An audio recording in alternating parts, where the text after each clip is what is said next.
অবাক কাণ্ড, রাস্তায় ঘুরে বেড়াচ্ছে বিরল প্রজাতির কচ্ছপ। ঘটনা নদিয়ার শান্তিপুরে। শান্তিপুর শহরের নতুনহাট রাজপুতপাড়া লেন এলাকায় দেখা মিলল এক বিরল প্রজাতির কচ্ছপের। আজ সকালে স্থানীয় বাসিন্দা মন্টু ভবাই প্রথম কচ্ছপটিকে দেখতে পান।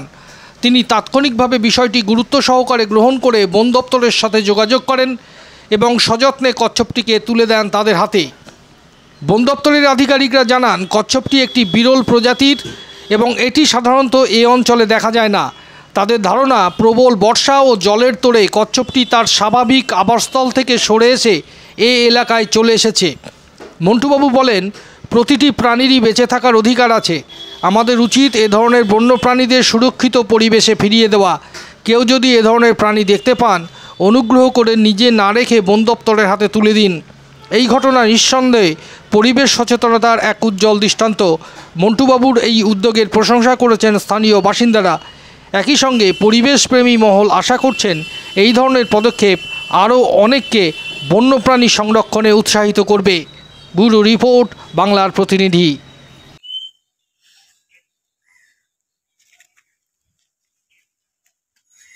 কচ্ছপটা আমি সকালবেলা প্রাতঃভ্রমণে যাই, হঠাৎ দেখি রাস্তা ক্রস করছে।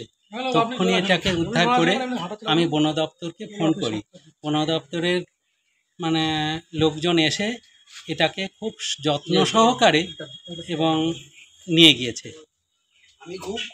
আমি এতে অন্তর থেকে খুশি হয়েছি যে তার সঠিক ঠিকানায় এনারা এই কচ্ছপটিকে পৌঁছে দিতে পারবেন।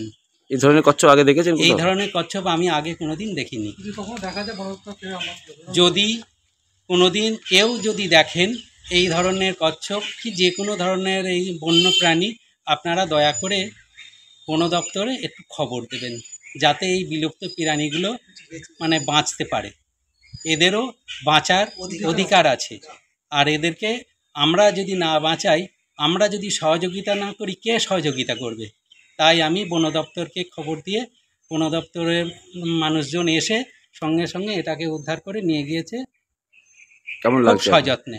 কেমন লাগছে? আর এতে আমি অন্তর থেকে খুশি হয়েছি। আপনার নাম? আমার নাম মন্টু ভবাই। এই জায়গাটা শান্তিপুর, নদিয়া, রাজপুতপাড়া লেন।